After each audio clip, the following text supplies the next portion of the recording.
perut anda selalu sakit sebelah kiri bawah, mungkin ini tanda diverticulitis yang ramai tak tahu. Diverticulitis ni bila kantung kecil dalam usus besar kita jadi radang atau dijangkiti kuman berbahaya. Punca utama, kurang serat dalam pemakanan kita, terlalu banyak makan daging dan makanan diproses. Simptom penting yang kena alert, sakit perut teruk sebelah kiri, demam, cirit-birit atau sembelit dan loya.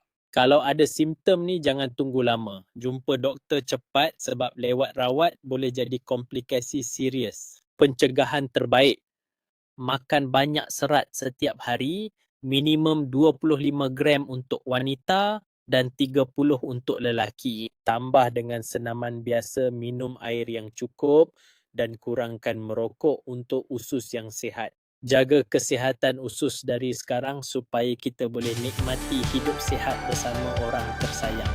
Ada soalan tentang kesihatan usus anda,